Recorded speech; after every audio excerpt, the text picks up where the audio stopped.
All right, everybody.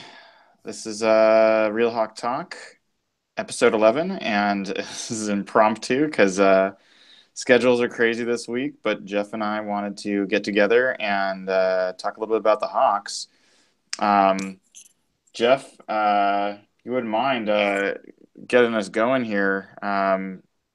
Always good to mention that this is brought to you by a bunch of Hawk Blogger sponsors, including uh, Steam Donkey Brewery and Altitude Homes and Pagliacci Pizza. So I got a lot of great sponsors here. Altitude's giving away $500 for every closed transactions. If you go to altitude.com uh, slash RE, altitude slash dash RE.com slash HB. It's kind of complicated, but go there and buy a home, sell a home. They'll give a $500 to Ben's fund. And then Steam Donkey Brewery is just great. Great beer. Pagliacci Pizza, they got a special deal this week. Use the Hawk Blogger code when you buy. You buy one 11-inch pizza, you get another one for free. So a lot of good stuff. Then that's probably as much good stuff as we have to talk about. Now we're going to get into how the Seahawks have been playing, Jeff. So what's on your mind as we get going today? Oh, that was a tough game. I thought that was going to be pretty much as close to a breeze as there would be on the schedule, especially after the way they lost that first game. But I think we both have to get into this. I think everyone wants to talk about this. Everyone wants to hear about it. It's the offense because they look great in the preseason. They really start to look like they're really starting to show progress, and all of a sudden the regular season starts and they're completely inept. It looks like the team we saw last year, and you've written about this, probably worse, especially up front. And I can't.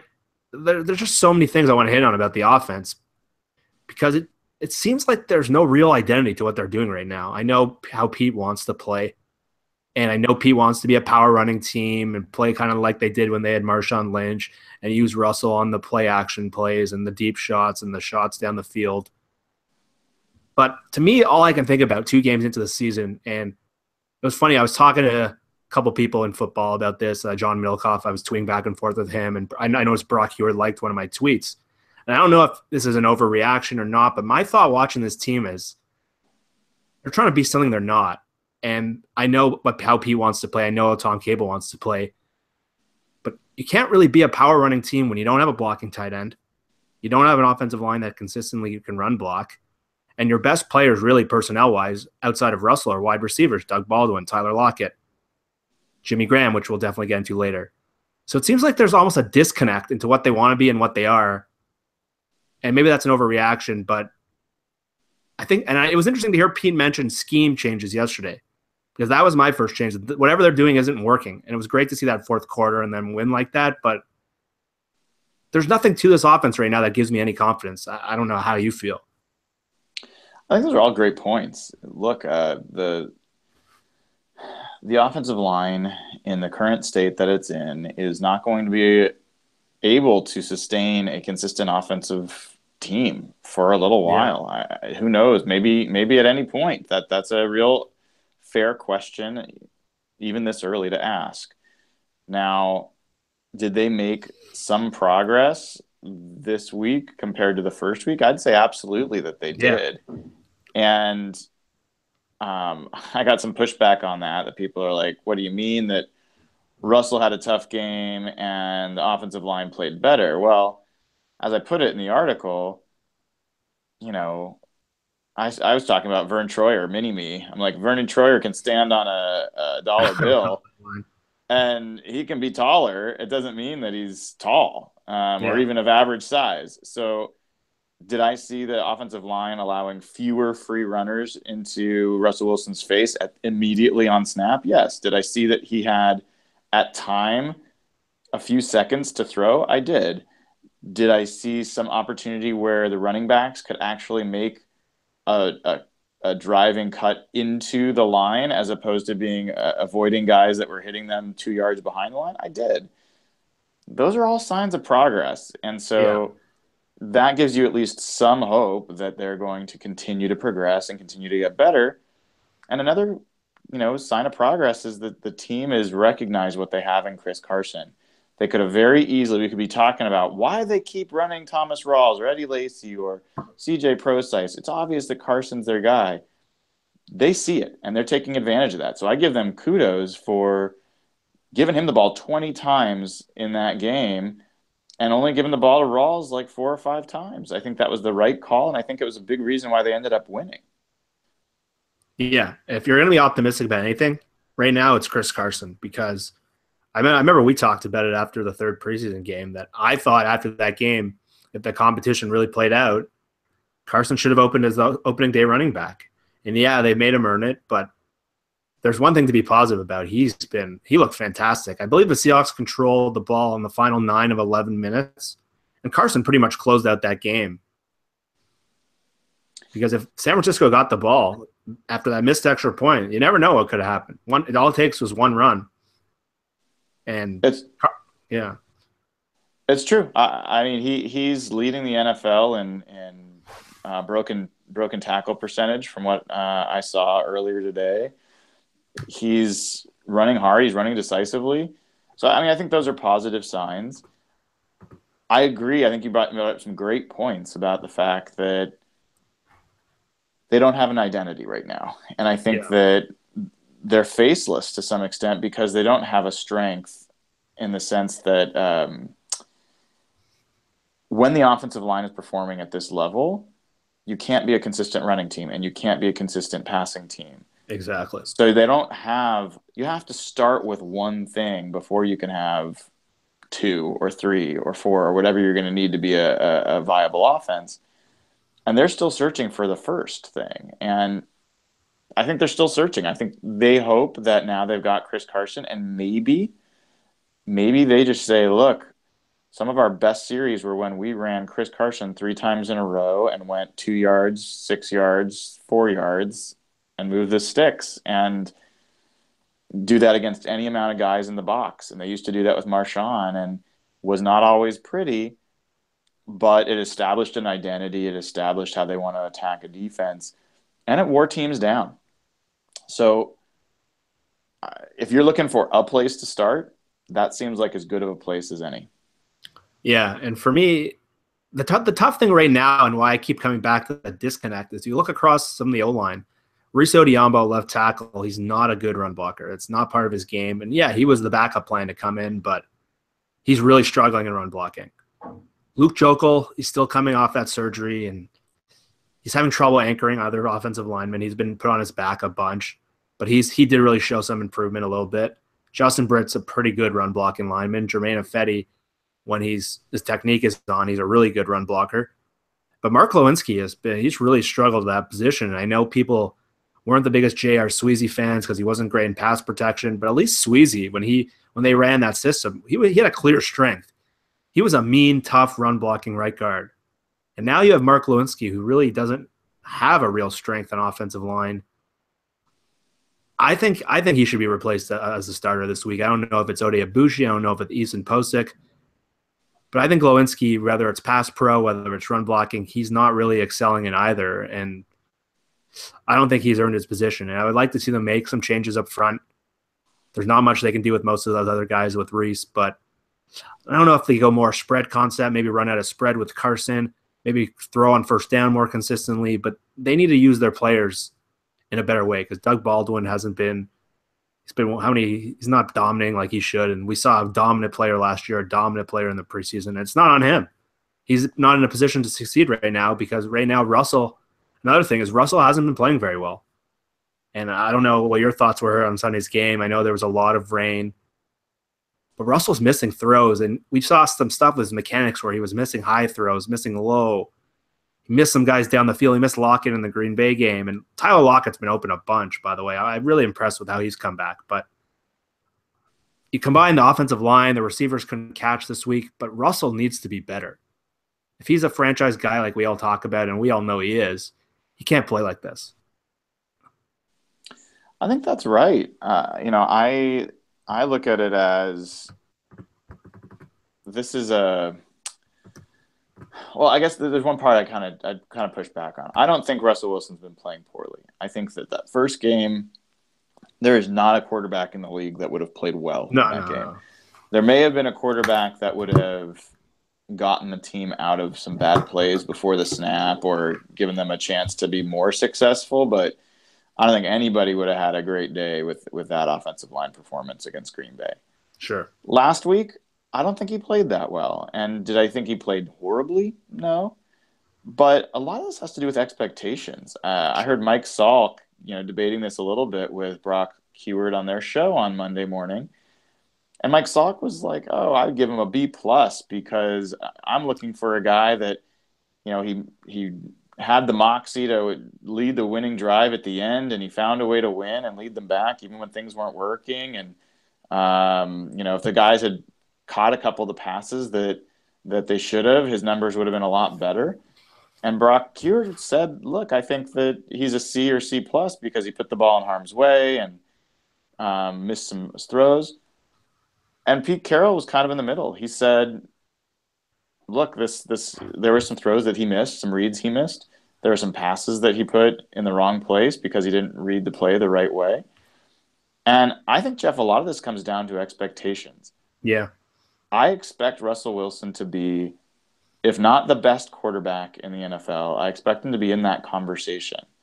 And I can't recall a time where I've seen Tom Brady or Drew Brees or Matt Ryan or Aaron Rodgers, guys of that ilk, have a game where you're like, God, they're just off. They're missing players. They're missing throws. There's wide open guys that they're not hitting. That just rarely happens, and it still happens too often to Russell. So to me, it's not a matter of I don't like Russell. It's that I have big dreams for what he can be, and that means he has to get better than he is right now. Yeah, and the end of the 2015 season, I don't know if that skewed expectations or that. Yep. That's the quarterback we kind of want to see come back. And he was so decisive and so good at his first read, and he was so accurate down the field, short. We haven't really seen that. We saw it in glimpses last year. He was really good in that New England game. And yeah, his stats, I agree with what Salk was saying to an extent. There were bad drops in this game, and I was tweeting about it during the game. There were at least 6 drops I counted, and 4 of those 6 had major implications. If they go up 14-0 early, the whole game changes. Yep. The whole view of the game has changed, but still, there's too many chances right now where there's open receivers or Russell's missing guys. He's throwing too high when you have Tyler Lockett. That can't be happening. And yeah, I think it's expectations is a good point because we saw a guy who's capable of being the MVP of the league. And maybe it's unfair to expect him to play like that all the time, sure. But we want to see that 2015 Russell come back. The guy you saw in the second half of the season who was just lighting up the league. And now he's going up against a team who has the more creative blitz packages, playing on grass. It's not going to be easy for him. Dick LeBeau against Russell. So I don't know. I just keep wondering what Pete meant when he kept said yesterday at his press conference, there might be some scheme changes. That's the thing that's going through my head because right now, if you keep rolling out the same thing, expecting it to get better, I don't see it. It looks exactly like what we saw last year, and that was the sluggish, sloppy offense that all their plays almost seemed like fluke, like that touchdown where Russell had to make total magic. That play and the degree of difficulty, like that's as hard as a play as anyone could make. And you got to give him great credit for that. That's an insane play that I don't think there's any other quarterback. I don't even know if Rodgers can make that play. So you see stuff like that, and you want to see just a more normal passing game. Is that too much to ask? It probably is at this point, to be honest. Yeah. I absolutely have MVP expectations for Russell Wilson. And my poor son keeps drafting him in fantasy football because they keep telling him he's going to have a great year. And that has not worked out the past year or two. But I think one of the things, Jeff, that I don't know enough to know, and I'm not sure that any analyst could really, even a quarterback who knows the game could tell you unless they're in the locker room and they know what the plays are called and what the reads are and all that kind of thing. But there is a real consistent aspect to the way I see Russell when he drops back the last year and a half of not seeing what he expects to see. He's not seeing either not seeing the player that he wants to throw to or something. I've seen times where the direction he is looking, there is a receiver open. but he doesn't throw it that direction. I've seen Brock Yeah. Huard call that out and others. I don't know. And we've seen actually Greg, what's his name? He's a great film. Cosell. Greg Cosell. Greg Yeah. Cosell's talked about this a lot, where Wilson will be looking at an open player that looks like his primary read and not throw it, and nobody knows why. Mm-hmm. And so that's one thing. I see him look like at a receiver that's covered, and the first, couch backup quarterback kind of thing is to say, oh, that's a bad play. Bevel's not getting guys open, or it's the receiver's fault because they're not getting separation. There is this other aspect, though, which is when a really experienced and savvy quarterback steps to the line and they see the coverage, they can anticipate who's going to be open based on the coverage or who has the highest probability. And it might not be the guy who's the primary read as part of the play. And they quickly get to the guy who they think is going to be open. That's what I want from Russell. And maybe that's happening and maybe it's not him, but I do have that question of whether he is absorbing enough and being coached well enough to find those opportunities. Because look, the guy Taters, they're a quarterback coach who's like 85 years old and Pete Carroll's best friend. Yeah. I don't think they've surrounded him with a really good support network to help Russell grow to reach his potential as a quarterback. Yeah, I couldn't agree more. And I say this a lot, and I'm okay with Bevel. I'm not like a crazy Bevel guy. I'm not anti-Bevel. I'm kind of in the middle. When I watch Andy Reid, how he coaches his offense, I mentioned Andy Reid a lot. He's not the best game manager. Sure, he's not. He hasn't won a Super Bowl, but I love the way he schemes to get the ball to his best players. You've seen what he's done with Tyreek Hill, and yeah, they got a much better offensive line. It's much easier to function. But there's something about him putting his quarterbacks in position to succeed.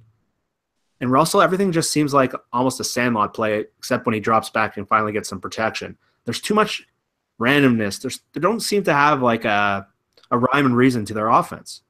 And I keep wondering, are they just relying on one-on-one matchups? I know Bevel's big on you got to win your one-on-ones, but there's no real, I guess rhyme or reason is the best term I can come up with. There's no consistency right now. Yeah, when Russell goes into that 2-minute offense, and you saw at the end of the game when they got that touchdown drive again, when he's running consistently and he's making third downs, that player should be around in the game more often. And I don't know, maybe he's overthinking things. Because you're right, there are plays where he's open. He sees open receivers and doesn't pull the trigger. And maybe he's thinking too much because when he's thinking free and just operating out of that no-huddle quick offense, he's a different player. He just plays with instinct. And when he plays with instinct, he looks like a dominant player. And there's no reason you have to wait until they need a touchdown for that player to come out.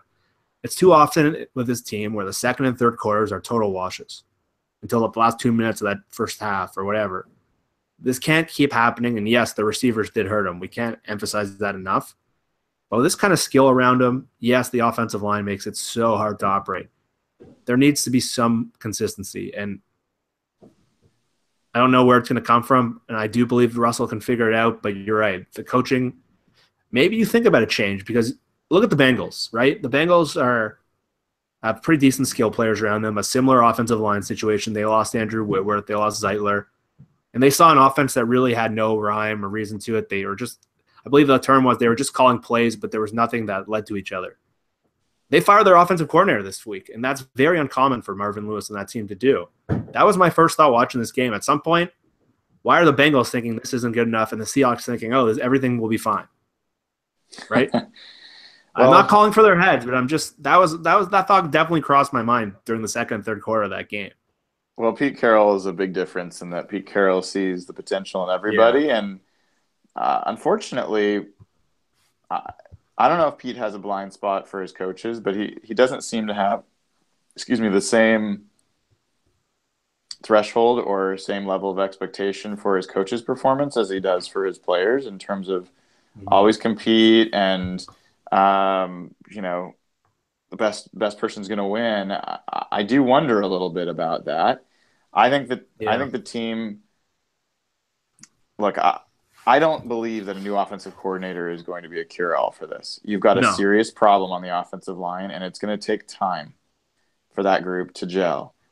I think that Russell Wilson has some incredible strengths and unique abilities. I think he's also got some clear weaknesses that you can't just paper over and some guy's going to come in and automatically find out how to work with him. Mm-hmm. I think that this team overall has an identity that they want, they know they want. And what really has to happen, whether Seahawks fans want to wait for it or not, is they've got to be able to run the ball effectively. Yeah. They've got to call those plays. You maybe see Tom Cable get more influence than he has right now, which some people might think is crazy, but he owns the run game. Bevel owns the pass game and the play calling. You could see more running plays called. You could see more of a return to a 2012 offense where it was built to protect Russell Wilson as a rookie. I don't know. I think that I saw enough signs of progress in that game from the offensive line that I'm not panicking to the point where I'd say, okay, let's just start all over again. But I do feel like for me, it was after the first game. If the offensive line does not reach an appropriate level of production this year, I don't know how you can keep Tom Cable around. I mean, he at some point you've got to go find somebody else. So he to me is a bigger target than Darrell Bevell. Yeah. And I wish I could put my finger on this, but there just hasn't been the development of players here that whenever someone talks about Tom Cable, and I'm not a Tom Cable hater either. I think I'm mixed on him, but everyone talks about him as such a great teacher and developer. Other than Sweezy, has there really been great development? And I know there was a lot of attention with Cable yesterday because Scott McLuhan came out and he actually answered Evan's question. I don't know if you saw it on Twitter. I did. Evan asked him multiple questions about Cable, and Scott McLuhan, who's probably the best, maybe college scout or maybe best football mind there is, probably someone who I have immense respect for, maybe no one more in football. He was raving about Cable. So maybe they're not getting the right players, or maybe they're looking too much for upside and athleticism rather than technique. But they haven't, other than maybe Justin Britt recently, they haven't been developing players. And yes, Jermaine Ifedi's starting to look a little better, a little more comfortable. But for a guy who's so hyped around the league, and there's been so many examples, look what the guy did in New England with that offensive line. In Pittsburgh, Mike Munchak came in when he was head coach of Tennessee and completely stabilized that group. And you look at Brian Baldinger, I don't know if you follow him on Twitter. Mm-hmm. He's one of the smartest offensive line minds in the football. He's almost been laughing at how poorly run this offensive line has been the last two games. He keeps tweeting out great clips where he'll break down a piece of film and he'll explain it with a voiceover. And there's plays where the Seahawks offensive line are running into each other or they're on the ground. And it looks like they've never played football before. I know cut blocking is a big part of their zone scheme, but they look completely disorganized, and it makes it so hard for the rest of the offense to function. And yeah, I don't know how you would grade the whole offense as a whole after that game, but I don't know. I keep hearing Gary Gilliam. I got into a thing on Twitter again last night. Gary Gilliam wouldn't have solved these problems. Brock Heward, who's as smart as any mind, said Jermaine Ifedi's tape last week was as good as anything Gilliam or Sal put on tape all season.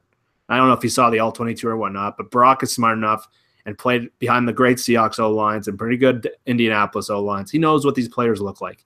He's one of the smartest football minds. So please, this isn't Gary Gilliam. This doesn't mean Pete's outdated or the scheme doesn't work. If their offensive line was good, we would be talking about a totally different thing. And Gary Gilliam didn't get any sniffs around the NFL in a league where there has no offensive linemen. There's like 30 teams that can't block. Well, let's move on from this. All right. How would you grade the offense as a whole after that game? What kind of grade would you give them? Oh, I gave them like a D- in that game. Yeah. D would have been me. Look, I think the 49ers defense is a good defense and is going to hold a lot of teams down. I think that the Seahawks offense managed to not turn the ball over, and that's why they were able to win more than any other thing. They're lucky they didn't turn the ball over because Russell tried on a few occasions. And Mark Lewinsky had a horrible game. And I would disagree with the notion that he hadn't earned his spot. I was watching him and Ibushi closely in the preseason as well as in training camp. I thought Ibushi was leading in training camp, and I thought Lewinsky raced past him in the games. I thought Ibushi had some really rough patches in terms of pass blocking, gave up some really bad pressures, and I thought Glowinski was far more consistent, and I think that's why he won the spot.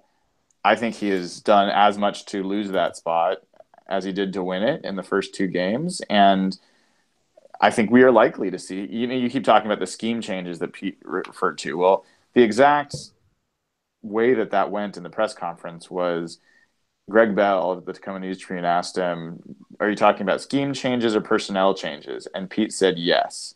Pete's a smart ass. I think that I would not assume that he's going to make any scheme changes. I do assume that Ibushi is going to be in there, and we'll see. We'll see how that plays out. If that's any better, I'm not assuming that that's a lot better, but the Brian Baldinger clips that you're talking about, when their players are running in opposite directions, that's not a physical error. That is communication and execution and doing, like, literally running the right play. One guy is running the wrong play and it messes up the whole thing. So if Ibushi, who's more of a veteran player, is able to have fewer of those mental mistakes, that alone will be an improvement.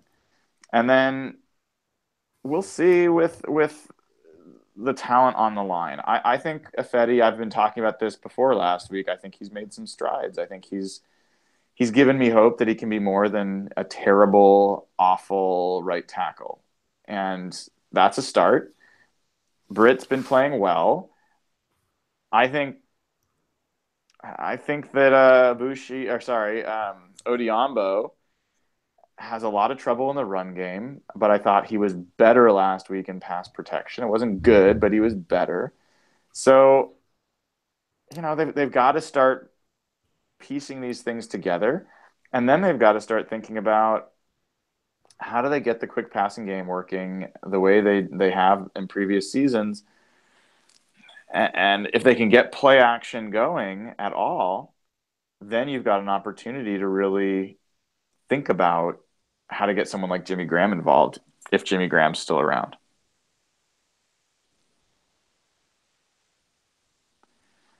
One of the things that you've talked about, Jeff, that really is frustrating for, I think, a lot of fans is when it's this bad, when things are going this poorly, and you finally get an opportunity to make a play, and somebody drops it. You get Tanner McAvoy, who makes the team and drops 2 key passes. You get CJ Prosise, who's been barely able to stay healthy, and he's finally in there for the first 2 games. He gets his one opportunity at the goal line to make a big play. He drops it. Later on, McAvoy drops a key third down. That's the second week in a row that the team desperately needed a receiver to come through on a third down play. First week, it was Jimmy Graham dropping what was an easy catch. This week, it was Tanner McAvoy. These were not tough plays to make, and you just can't afford to have those kinds of mistakes when you're struggling this much just to get plays called and executed properly. So I think that one of the things we're gonna have to look for this week with Tennessee is this is a well-balanced team. I think they went down to Jacksonville and played well against that Jaguar squad who had a great start. They have a good offensive line. I think we should talk a little bit about the defense. Yeah, we got to get to that. Because, I had a different take on the defense than some people did. And again, this comes back to expectations. And you're going to have a defense in Tennessee that's decent. It's not great, but they've got a guy like Jarrell Casey who absolutely could wreak havoc if the Seahawks aren't prepared for him. All right, before we get into the defense, and I definitely want to touch on that, we got to touch on one more thing offensively, and I know you've been pretty vocal about this, and Jimmy Graham. Jimmy Graham was, I believe, 4 catches for 9 yards in 2 games. He's got a banged-up knee. It sounded like a knee. Now they're being talking about it as an ankle. But we got to touch on I want to talk a more big picture than what's going on the field. We went back this week, and I read over your Jimmy Graham article when they initially made that trade. And 3 years later, it sounded like you were a psychic because it's unbelievable because I don't think anyone had this view. When the Seahawks got Jimmy after that Super Bowl, everyone just thought it was the perfect fit. They didn't have that dominant red zone player. And I don't know if they realized at the time what they did to this team and what they did to the identity of their own team.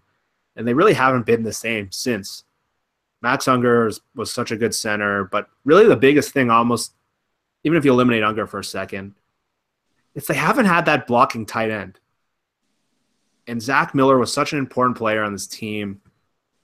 And Luke Wilson really is almost a better version of Jimmy as a blocker, but not a special blocker. Can you be this power running team without a blocking tight end? And if so, should they just start spreading Jimmy out and moving him, just use him as a receiver? Or is it time maybe to move on and just admit your losses like they did with Percy Harvin? Yeah, when I wrote that article, I mean, it was pretty clear to me what was a problem with the trade. I thought Max Unger was a heart and soul kind of part of that team. And I'm not talking about leadership. I'm talking about the core part of the identity is they had a defensive line and an offensive line that was built on beating people up. Max Unger, when he was in there, he took a lot of pressure off of Russell. He made all the line calls. He got that group organized and effective. He was a leader in that position room, that position group. How he broke other teams down. Other players in that locker room respected him, trusted him. And he was part of how that team was able to run against 8-man fronts on defense. The Seahawks, they didn't care if people loaded up the box. They didn't check to a pass. They were going to run it down your throat anyway. They might only get 2 or 3 yards, but guess what? They're coming at you. They don't care what you do. And they traded that philosophically, I think, in a reaction to what happened on the last play of one game. Yes, it happened to be a Super Bowl, but they feel like Russell needed a tall target that was a red zone threat. Great. I think they could have signed Jordan Cameron or Julius Thomas and spent a bunch of money on somebody and not lost a draft pick and not lost a Max Unger and been able to build their line around somebody who was already proven to be an all-pro in some of the seasons he was there. Most people turned that trade down or said that was crazy because Unger was injured too much. Well, Unger hasn't missed a game in the last 2 seasons. I think they would be much better off if they hadn't made that trade. I felt that way at the time. And what's disappointing now, I've tried to embrace it as much as possible because there's no reason to cry over spilt milk, but Jimmy looked like he was finding some way to contribute last year, and that was great to see. But he's never fit properly in this offense. They don't seem to know how to take advantage. Russell doesn't seem to know how to utilize him. And now he looks disinterested. He looks like a guy that's going through the motions, and he's not putting the effort in. And as soon as you have that on the field, part of me, this is instinct. I just have to say this is based on my gut feel about knowing some of those guys in the locker room, knowing some of those guys in the front office and those coaches. I think they really noticed how he played in that first game, and it was not noticing it in a good way. And I think for him following that game up with another stinker, and when it mattered the most, the last drive of the game where they were trying to run the clock out and seal a victory they desperately needed, Graham was on the sideline. And they can say it was because of an injury. He played the series before that a little bit. So, yeah. And he didn't get injured on that series. So I think that there's a chance they're realizing, look, just like when we got rid of Percy Harvin and became a better offense, just like when Jimmy Graham went down in 2015 and we became a better offense, they may not do well with these star targets. They may be a better lunch pail type of offense that grinds it out with whoever is willing to put the effort in to get people open, to block, to create opportunities for other players. I don't know that Jimmy's proven that that's who he is.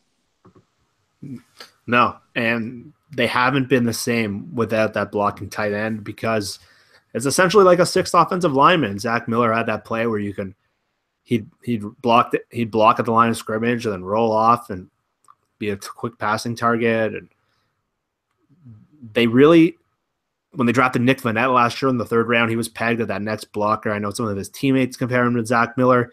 He can barely get on the field, and I don't know what they saw on his college tape, but he doesn't look like that blocking player. And if you want to be this power running team, and Chris Carson looks like a guy who can be great in that scheme, he showed a ton. You need a tight end that can block consistently, and that's not Jimmy Graham. And I was not a big Jimmy Graham fan in New Orleans, to be honest.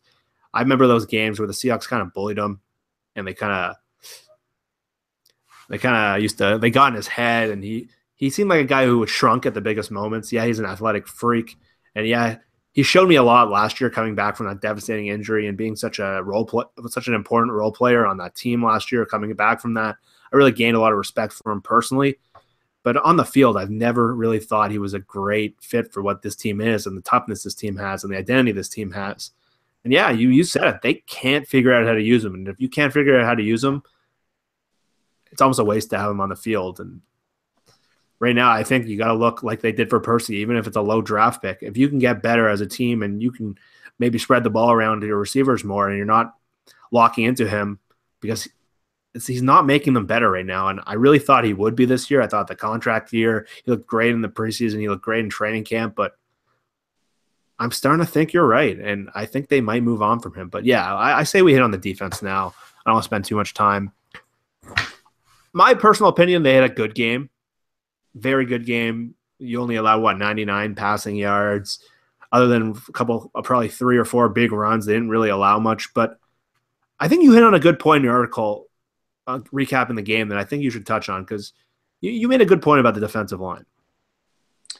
Well, I absolutely think the defense played a good game, a really good game. I think it was for the most part, a really fundamentally sound game. There weren't a lot of opportunities for the 49ers. Their longest pass play was 14 yards.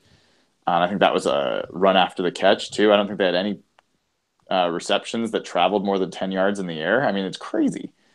But I also think this defense can be a historically great defense. And they were playing a really bad 49ers offense. And they were playing them at home. So really what I was hoping to see was more disruption to the point where the 49ers weren't just having trouble moving the ball, but they were having trouble holding on to the ball. And one takeaway is just less than I expected. You look at what the Ravens did to the Browns, 5 takeaways. You look at what the Panthers have done, when they played the 49ers on the road, 2 takeaways, 3 points allowed. They played who did the Panthers play this week? They gave up 3 points to whoever they played. The Bills. People are like, oh, they played crappy teams.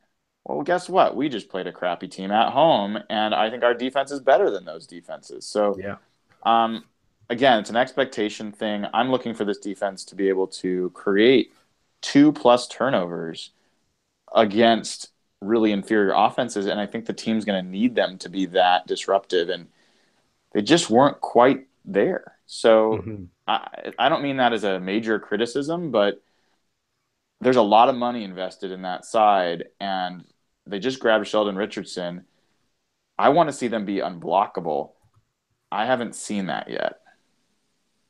The first half of the Green Bay game, you kind of started to see it, but it seemed like they wore out a bit, and they had some injuries with with cramps and stuff. But last game, you're right.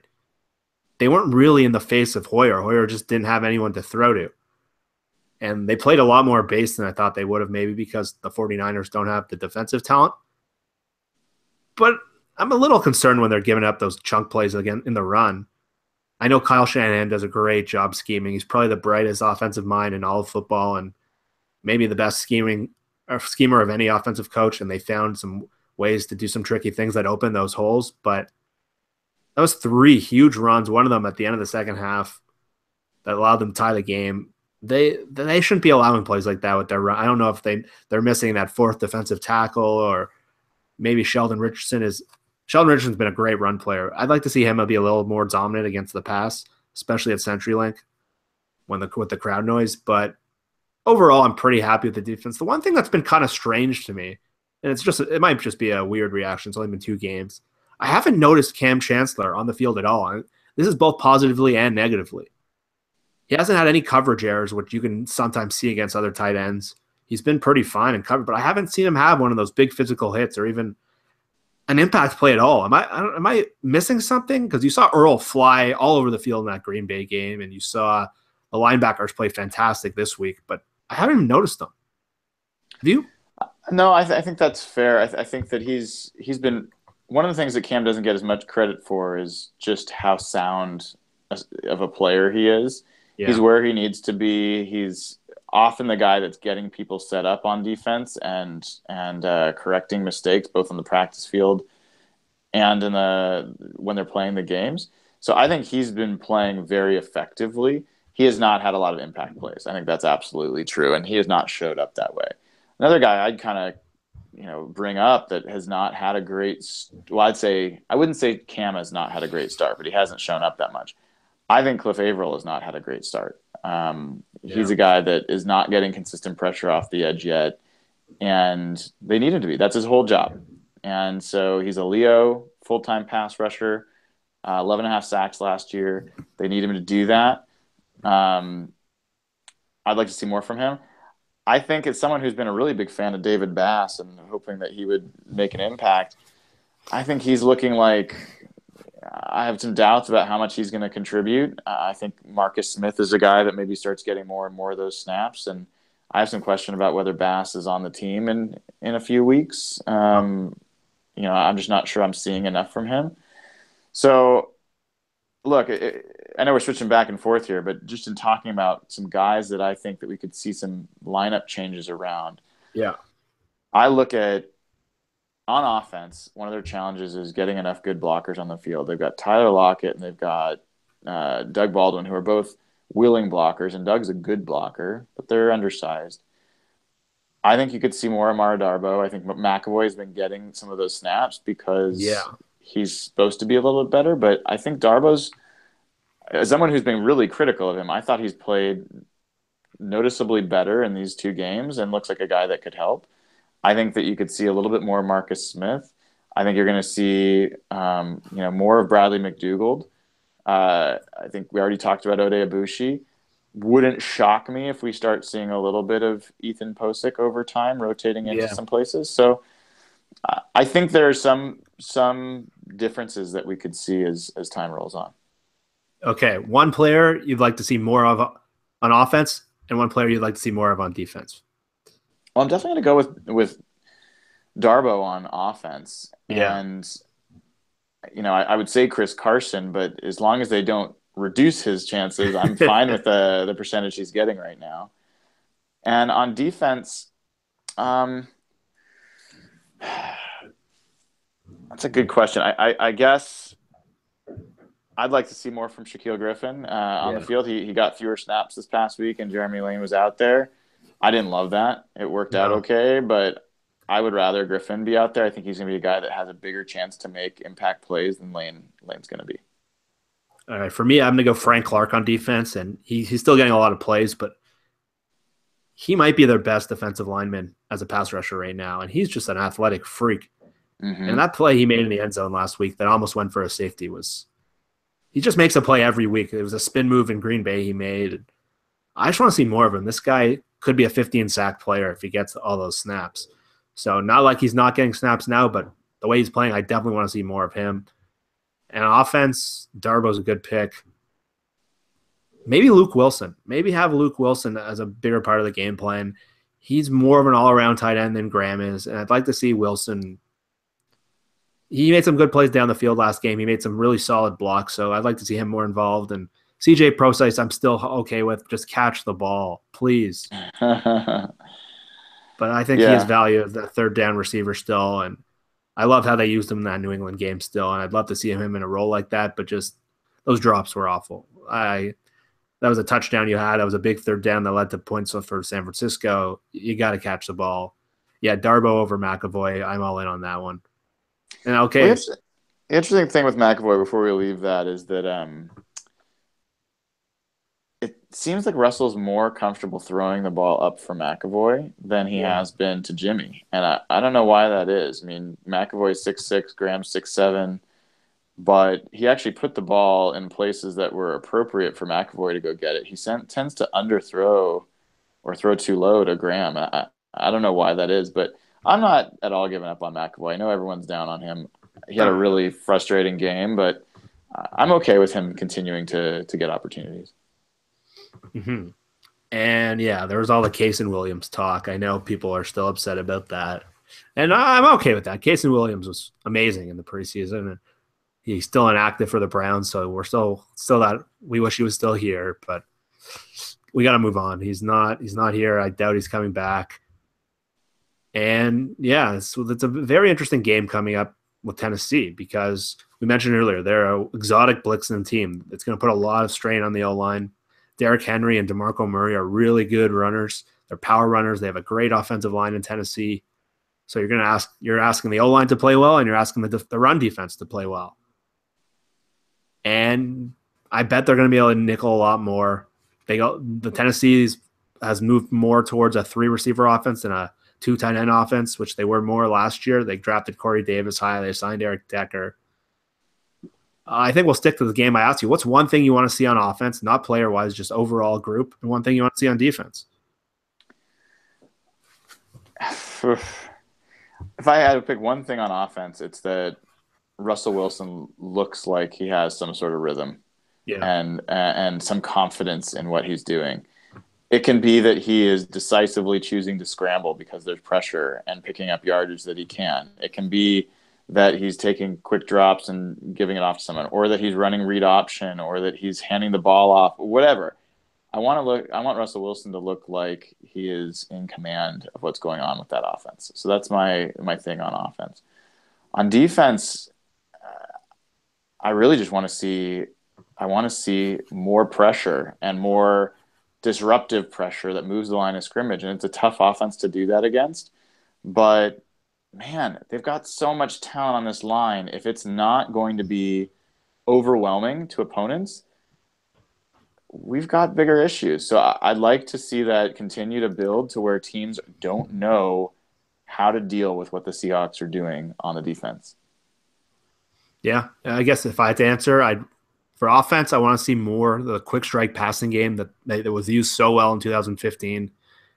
I don't want to see them try to run up and run over people as much as they're trying to do early in the game. I want to see them establish some sort of identity and some sort of rhythm, because right now, again, I've been saying this, they don't feel like they have any flow to their offense. It just feels random, and every series is a total mystery.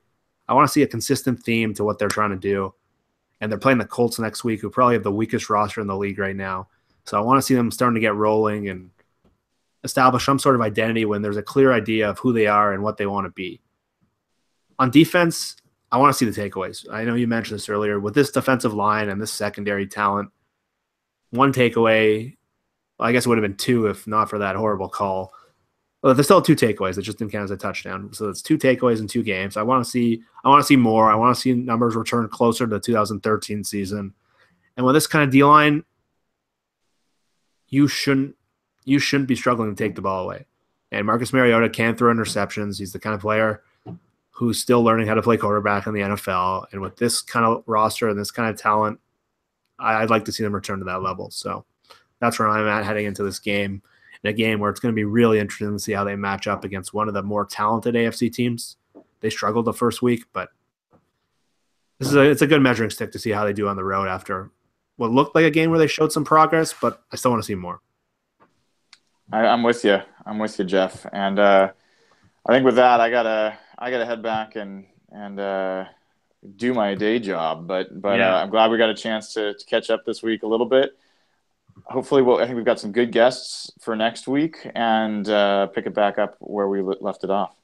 Yeah. As you can see, for those who are watching on video, I'm in a suit right now. It's not very common for me. So, dude, you're looking great. I love it. Yeah. It's 4:00 in Eastern time, middle of the day. And this is a rare time for me to talk Seahawks. And I love doing this. I love that we were able to do this today.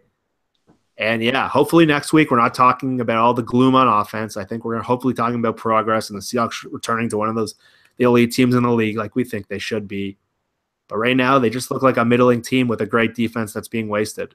And I want to see major progress this week. I know they're on the road. I know they don't play well on grass. But I'm still such a believer in the roster they have. And I think the best is still to come. I know Russell always says that, and people roll their eyes, but I believe it. Well, I'll leave you with one note there, which is September is his worst month in terms of passer rating throughout his career. It's 89, somewhere around 89. October is about 96, and then November and December, he's up over 100 for his career. So he does tend to start slow and build, and so does the Seahawks offense. And You're absolutely right. They got to get one this week. This is a pivotal game, and if they can find a way, I think it's gonna be a really tough game. But if they find a way to win this, Yeah. then they're in really good position to have enough time to really get their feet under it. But this game, they got to find a way to get it. And the other upside, if you're one of those real pessimistic guys, is the division looks like a train wreck. Arizona stinks. Yeah. The Rams look like the better team of the rest of the three. They pissed away a game against Washington they should have won. And Jared Goff's still learning how to play. They have a great defense, and Todd Gurley showed some signs. But, man, Seattle should run away with this thing. They can probably win this division at 8-8. Yeah. Luckily, we're not talking about division as our goal. This team. No. Hey, that's Pete's number one goal. Yeah, win the division. We got to figure out a way to be that this would be a huge squandering of talent if that's all that they can do. So let's look for this week to be a better one, and talk to you next week, Jeff. All right, Brian. Have a good rest of your day. Take care.